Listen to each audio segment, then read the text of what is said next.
Barrymore facing fallout for planning to bring her show back before the writers' strike was resolved. Her three head writers say they will not return when the show resumes. Ooh.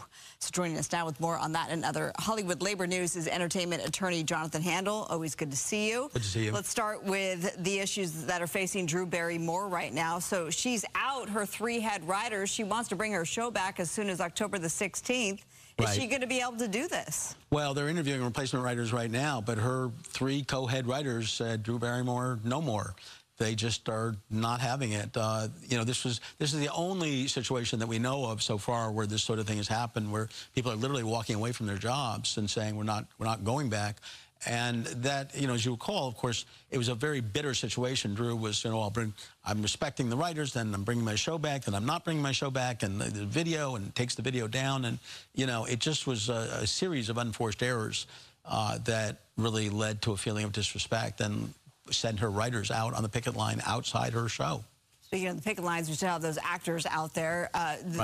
SAG-AFTRA and the unions, or pardon me, and the studios, back to negotiating today, the second time this week. What do we know that came out of those talks today?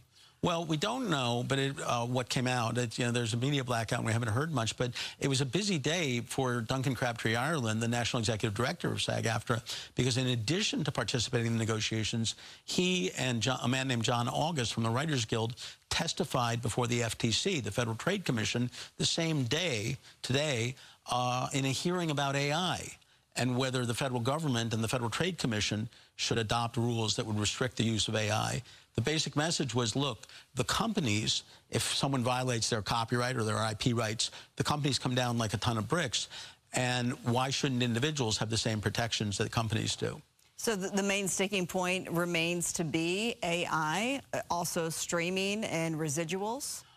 Yeah, streaming, residuals, AI, but the biggest sticking point for SAG-AFTRA in some ways may be the basic wage increases, which, as we've talked about, add up to 85 or 90% of the value of the package, and will send signals for 3 contracts next year that could be bet your company, bet your industry contracts as to what wage increases the crew unions and the Teamsters, IATSE and the Teamsters, will be asking for. So it's all of that, and anyone who's expecting, gee, today will we hear a deal? You know, we're not. If we're lucky, we hear a deal within the next 2 or 3 weeks. That was going to be my next question, the crystal ball, because once the writers reach a deal, I asked you, could they take that blueprint from the WGA and put that for SAG? And you said, no, it's more complicated than that. It's more complicated than that, crystal ball, you expect this to last for how much longer? Oh, God. I hope we'll see a deal in the next 3 or 4 weeks. If we don't, then we're not going to see one until the beginning of next year. And even if we do see a deal in the next few weeks, the biggest impact will be that you'll see actors promoting the Thanksgiving and Christmas movies. Production, because of the holidays, will by and large not resume, except for the late night talk shows, you know, which are resuming already. It wouldn't resume until January, February kind of thing. Okay, less than a minute. Disney special effects workers, they have voted to unionize and to join forces with IATSE, the union there. What's the significance of this? Because there's not that many of them. There's not that many of them, but it's extremely significant because IATSE has tried to unionize visual effects workers in the past and gained no traction whatsoever in that effort. And it was a very concerted effort on their part with a lot of organizing and meetings and all of that.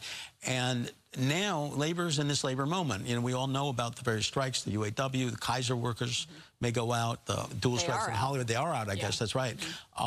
You know, so in that moment, what you're seeing is a different view towards unionization, and it was a unanimous vote.